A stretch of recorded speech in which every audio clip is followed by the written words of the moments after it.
Hello everyone, welcome back to my channel. आज का हमारा सब्जेक्ट टॉपिक है पार्लियामेंट यानी संसद। आज हम इसके संबंध में कुछ इम्पॉर्टेंट बातें डिस्कशन करेंगे। तो चलिए हम स्टार्ट करते हैं। पार्लियामेंट क्या है? हम इसके संबंध में जिस कंटेंट में डिस्कशन करेंगे वो कुछ इस प्रकार है। First, what is parliament? सांसद भवन के संबंध में हम जानेंगे। History of parliament, structures of the parliament, new building proposal, president of India, Lok Sabha, Rajya Sabha, session of parliament, law making procedure, parliament committee. हम इसे वन बाय वन डिस्क्राइब करेंगे इस वीडियो में। तो जहाँ पर आपका पार्लियामेंट संसद के संबंध में वो सारी जानकारियाँ कवर हो जाएगी जो कि आपको एग्ज़ाम्स में अटेम्प्ट करने में काफ़ी सहूलियत होगी। तो let's we are discuss. First, what is parliament and संसद भवन? Parliament is a legislative body of government. Generally, a modern parliament has these functions: representing the electorate, making law, overseeing the government via and hearing and inquiries. The Constituent Assembly of India was elected to write the Constitution of India. Following India's independence from Britain in 1947, its members served as a nation of first parliament. एक संसद सरकार का एक विधायक निकाय है। आमतौर पर एक आधुनिक संसद इन कानून बनाने और सुनवाई और जांच के माध्यम से सरकार की देखरेख और मतदाताओं का प्रतिनिधित्व समारोह है। भारत की संसद सभा का चुनाव भारत के संविधान के लिखने के लिए किया गया था। 1947 में ब्रिटेन से भारत की स्वतंत्रता के बाद इनके सदस्यों ने राष्ट्र की पहली संसद के रूप में कार्य किया। तो ये तो हो गया व्हाट इज पार्लियामेंट। सांसद भवन के संबंध में हम ये जानेंगे कि इसमें कितनी सभाएं होती है, कौन कौन सी सभा है और इसके कितने सदस्य होते हैं उनमें। तो यहाँ पर क्या सांसद भवन? दोज इलेक्टेड और nominated by the president to either house of parliament are referred to as a member of parliament. The members of parliament Lok Sabha are directly elected by the Indian public voting in single member and direct and districts, and the members of parliament Rajya Sabha are elected by the members of the all state legislative assembly by the proportional representations. The parliament has a sanctioned strength of 543 in Lok Sabha and 245 in Rajya Sabha, including the 12 nominees from the expertise of different field of science, culture, art, history. The parliament meets the Sarval संसद भवन in New Delhi. संसद के किसी भी सदन में निर्वाचित या मनोनीत सदस्य केवल राष्ट्रपति द्वारा को संसद सदस्य संसद के रूप में संदर्भित किया जाता है। संसद सदस्य लोकसभा के सदस्य सीधे एकल सदस्य वाले जिलों में भारतीय जनता के मतदान से चुने जाते हैं और संसद सदस्य राज्यसभा सभी राज्य विधानसभा के सदस्यों द्वारा अनुपातिक प्रतिनिधित्व द्वारा चुने जाते हैं। संसद में विज्ञान, संस्कृति, कला और इतिहास के विभिन्न क्षेत्रों की विशेषज्ञताओं से 12 प्रत्याशियों सहित लोकसभा के 543 और राज्यसभा के 245 की सूची दी गई है। संसद की बैठक नई दिल्ली में संसद भवन में हुई। तो ये तो हो गए पार्लियामेंट और संसद भवन से संबंध में जानकारी। इसके बाद हम डिस्कशन करेंगे general layout of the parliament and history. यहाँ पर हम क्या जानेंगे कि इसका हिस्टोरी क्या है, पार्लियामेंट का मतलब इसका नींव क्या है, और उसके बाद उसे बनाने में कितनी लागत लगी है, कितने फिट की है, उसके संबंध में हम इस वीडियो में डिस्कशन करेंगे। तो जनरल लेआउट क्या है? द संसद भवन parliament house is located in new Delhi. It has designed by Edwin Lutyens and Herbert Brecker, who were responsible for planning and construction of New Delhi. By British government, the construction of building took 6 years and opening ceremony was performed on 18 January 1927 by the Victory and the Governor General of India. Lord Irwin, the construction cost for the buildings were 8.3 million and USD 1,20,000. The parliament is 170 meter and 560 feet in decimeter and covers an area of 2.4 hectares, 6 acre. Or the center of the focus of the building is the central hall. It consists of chambers of the Lok Sabha and Rajya Sabha and the library hall, and between them the garden court. Surrounding these 3 chambers is the 4-storied circular structure providing accommodation for ministers, chairmen, parliament committees, party officers, important offices of Lok Sabha, Rajya Sabha Secretariat, and also the offices of the Ministry of the Parliament. Affair. The central hall is the circular in space and the dome is 30 meters 18 feet in decimeter. It is a place of historical importance. The Indian Constitution was formed in a central hall. The central hall was originally used in the library of the Erstwhile Central Legislative Assembly and the Council of State in 1946. It was converted and refurbished in the Constitution Assembly Hall. At present, the central hall is used for holding joint sittings of both the houses of parliament and also used for addresses by presidents in a commencement of first session after each general election. तो इसकी general layout क्या है? यहाँ पर संसद भवन नई दिल्ली में स्थित है. इसे एडविन लुईसन और हार्वर्ड ब्रेकर ने डिज़ाइन किया था, जो ब्रिटिश सरकार द्वारा नई दिल्ली की योजना और निर्माण के लिए जिम्मेदार थे. इमारत के निर्माण में 6 साल लगे और उद्घाटन समारोह 18 जून 1927 को तत्कालीन वायसराय और भारत के गवर्नर जनरल लॉर्ड इरविन द्वारा किया गया था. इमारत के निर्माण लागत 8.3 मिलियन रुपीस और 1,20,000 अमेरिकन डॉलर थी.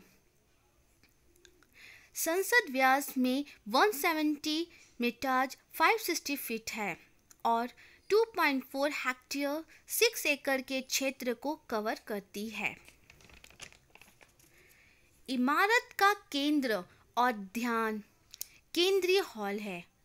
इसके लोकसभा, राज्यसभा और पुस्तकालय हॉल के चैम्बर शामिल है और उनके बीच बगीचा है. इन तीनों मंडलों के आसपास 4 मंजिल परिपात्र संरचना है, जो मंत्रियों, अध्यक्ष के लिए संसदीय समितियों के कार्यालय और लोकसभा, राज्यसभा सचिवालय के महत्व कार्यालय और संसदीय कार्य मंत्रालयों के कार्यालयों के लिए आवास प्रदान करती है.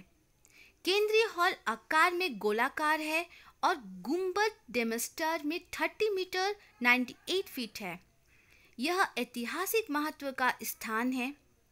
सेंट्रल हॉल में भारतीय संविधान का गठन किया गया। केंद्रीय हॉल मूल रूप से पूर्ववर्ती केंद्रीय विधानसभा और राज्य की परिषद के पुस्तकालय में इस्तेमाल किया गया था। 1946 में इसे संविधान सभा हॉल में परिवर्तित और नवीनीकृत किया गया। वर्तमान में सेंट्रल हॉल का उपयोग संसद के दोनों सदनों की संयुक्त बैठकों के आयोजन के लिए किया जाता है और प्रत्येक आम चुनाव के बाद पहला सत्र शुरू होने में राष्ट्रपति द्वारा संबोधन के लिए भी इस्तेमाल किया जाता है। तो ये तो डिस्कशन होगी general layout of the parliament and history of parliament. तो यहाँ से हम आगे जानेंगे कि इसके लिए जो न्यू प्रपोजल्स आए थे वो क्या थे। तो यहाँ पर एक नया संसद भवन जो मौजूदा परिसर की जगह ले सकता है, वर्तमान परिसर के बारे में स्थिरता की चिंताओं के कारण नए भवन पर विचार किया जा रहा था, क्योंकि भवन बहुत ही पुराना हो गया था और नई नई समस्याएं सामने आ रही थी। तो नए बिल्डिंग की संरचना के लिए यहाँ प्रपोजल आया था। तो वर्तमान भवन के विकल्प सुलझाने के लिए एक समिति का गठन पूर्व अध्यक्ष मोरा कुमार ने किया है। वर्तमान इमारत और 85 साल पुरानी संरचना और घर के सदस्य और उनके कर्मचारियों के आंतरिक की अपर्याप्तता से ग्रस्त है और संरचनात्मक मुद्दों से पीड़ित माना जाता है।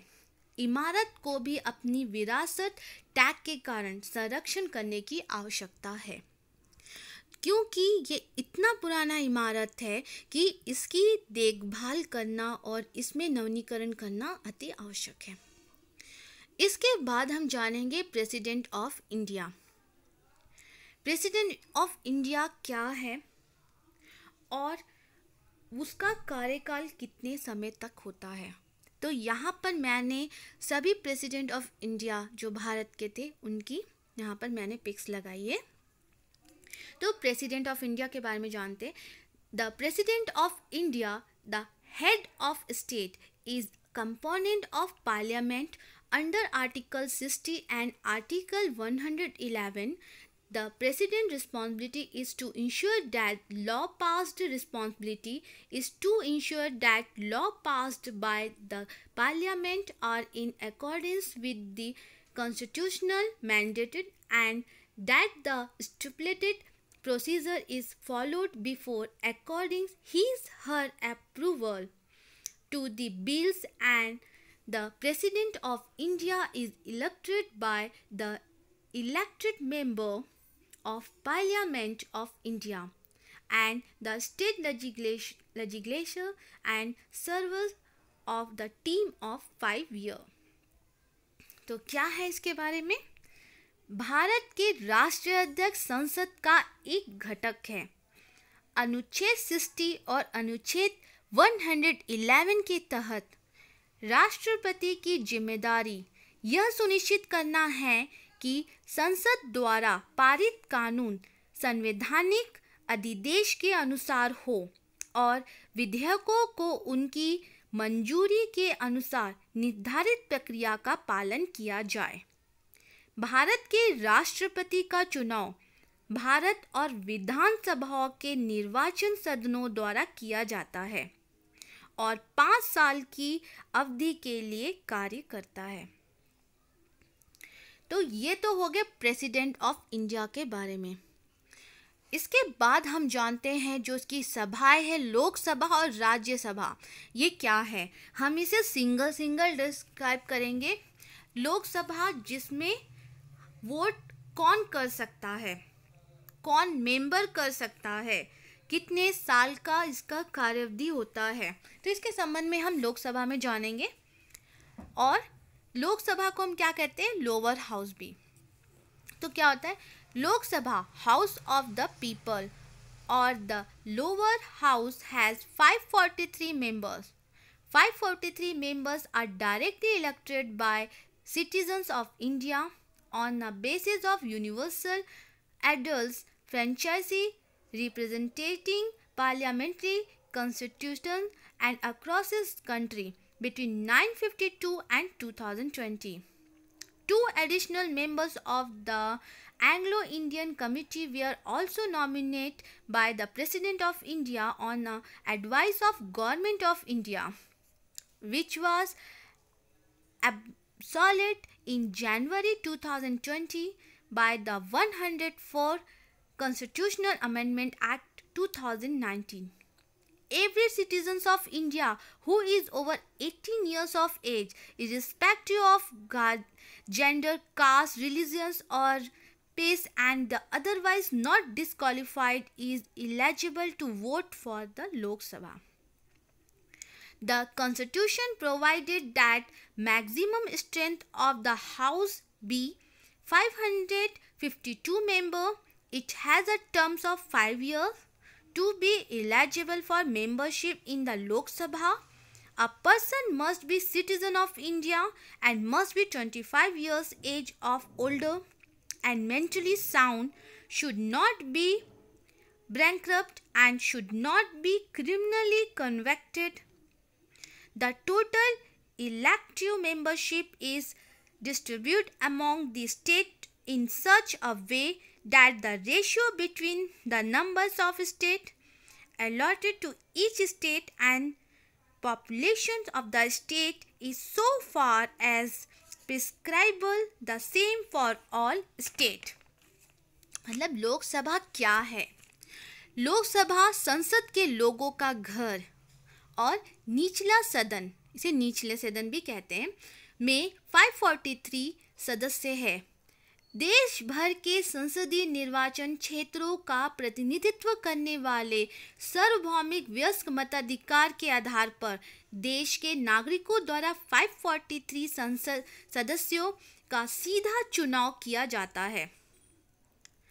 952 से 2020 के बीच भारत सरकार की सलाह पर एंग्लो इंडियन समुदाय के 2 अतिरिक्त सदस्यों को भी भारत सरकार की सलाह पर निर्मित किया गया था, जिसे जैन 2020 में 104वां संविधान संशोधन अधिनियम 2019 द्वारा समाप्त कर दिया गया। भारत का प्रत्येक नागरिक जिसकी आयु 18 वर्ष से अधिक है, चाहे वह लिंग, जाति, धर्म, नस्ल का हो या अन्यथा अयोग्य ना हो, लोकसभा के मतदान करने के पात्र है।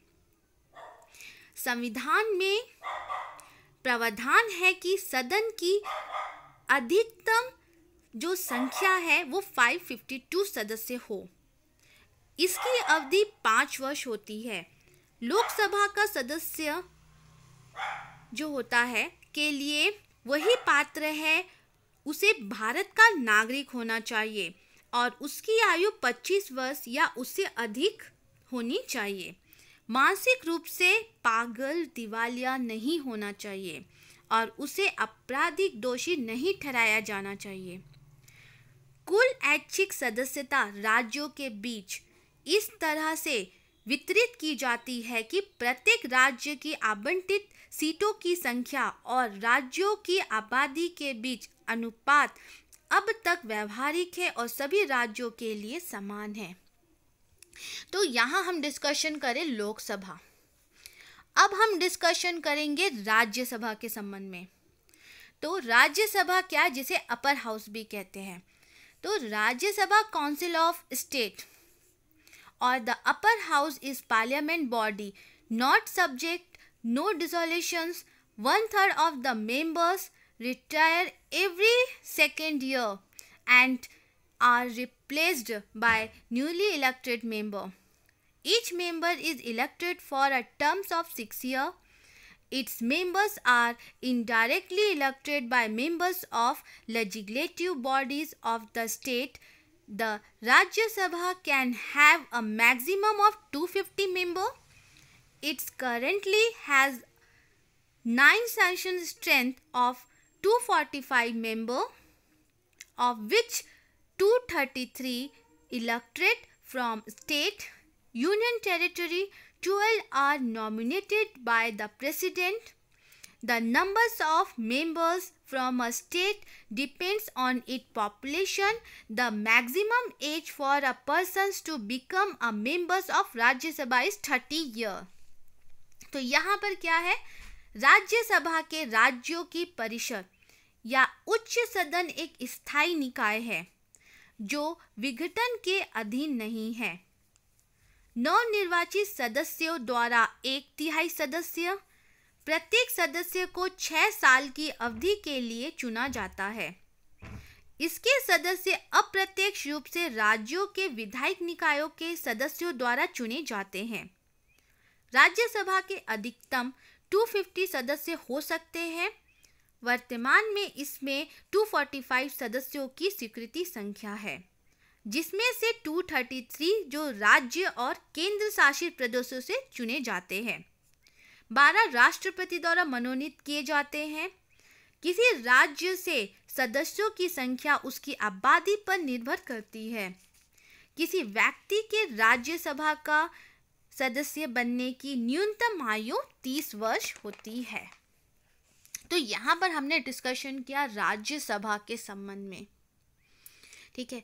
इसके बाद हम डिस्कशन करेंगे सेशन ऑफ पार्लियामेंट, ठीक है। इसमें कितने सेशन होते हैं पार्लियामेंट में, जैसा कि हमने दिखाया बजट सेशन, मानसून सेशन और विंटर सेशन। तो क्या होता है ये, the period during which they have meet to conduct its businesses is called a session.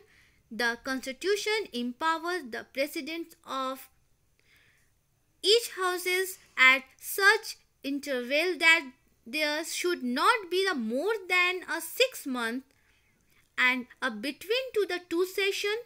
Hence, the parliament must meet at the last twice a year. In India, the parliament conduct the 3 session each year: budget session Jan, Feb and May, monsoon session July and August, September, winter session November and December. जिस अवधि के दौरान सदन अपने व्यवसाय का संचालन करने के लिए मिलता है उसे सत्र न्यायालय कहा जाता है। संविधान राष्ट्रपति को इस तरह के अंतराल पर प्रत्येक सदस्य को बुलाने का अधिकार देता है कि 2 सत्रों के बीच 6 महीने से अधिक का अंतर नहीं होना चाहिए। इसलिए सदन को साल में कम से कम 2 बार मिलना चाहिए।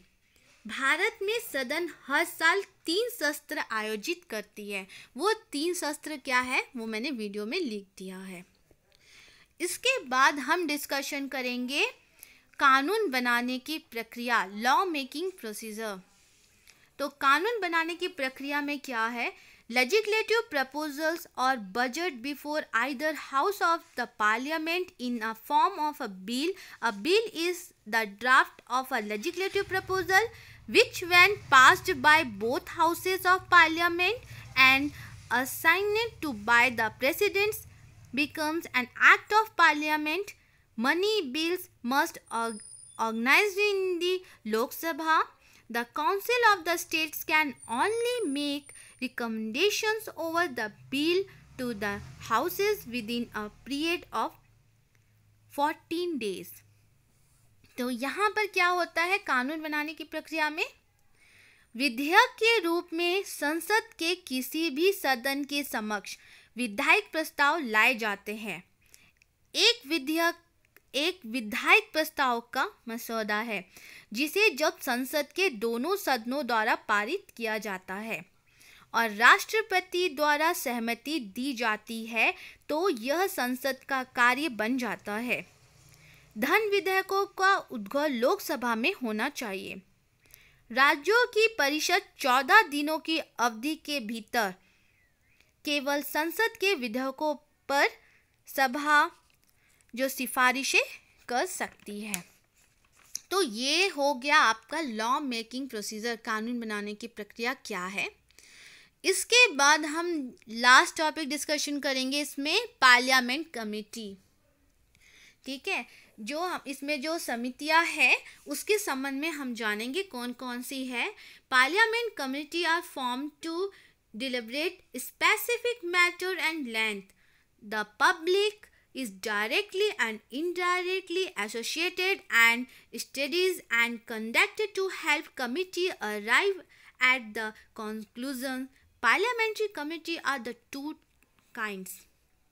First is ad hoc committee, second is standing committee. Standing committee are parliament committee constituted from time to time in presences of the provisions of an act of parliament or rules of procedures and conduct of businesses in parliament. The work of this committee is of a constructing nature. Ad hoc are appointed for a specific purpose and they case to exit when they finish the task assigned to them and submit a report. तो क्या है इस committee का, इसके बारे में जानेंगे। सांसदीय समिति का गठन विस्तार से विस्तृत मामलों पर विचार विमर्श करने के लिए किया जाता है। जनता प्रत्यक्ष और अप्रत्यक्ष रूप से जुड़ी है।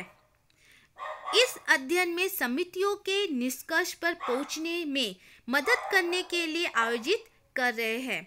संसदीय समितियां दो तरह की होती है, तदाद समिति मतलब एड हॉक समिति और स्थायी समितियां स्टैंडिंग कमिटी। स्थायी समितियां संसद के किसी अधिनियम के प्रावधानों या संसद में कार्य के नियमों और कार्य संचालनों के अनुपालन में समय समय पर गठित समितियां होती है। इन समितियों का कार्य सतत प्रक्रिया का है। तदाद समिति को एक विशिष्ट उद्देश्य के लिए नियुक्त किया जाता है और जब वे उन्हें सौंपे गए कार्य को समाप्त करते हैं और रिपोर्ट वो प्रस्तुत करते हैं तो उनका अस्तित्व में वो तब से नहीं रहते हैं। तो ये तो हो गया पार्लियामेंट कमेटी के बारे में। तो हमने आपसे पार्लियामेंट से संबंधित हर वो इम्पॉर्टेंट इन्फॉर्मेशन शेयर की है जो आपके नॉलेज के लिए ज़रूरी थी। तो मुझे लगता है आपको मेरा ये वीडियो पसंद आया होगा। अगर आपको मेरा ये वीडियो पसंद आया तो आप इसे लाइक, शेयर और सब्सक्राइब ज़रूर कीजिए ताकि मैं आपके लिए और भी वीडियो बनाती रहूँ। हम फिर मिलेंगे आपसे नेक्स्ट वीडियो में। तब तक के लिए थैंक यू।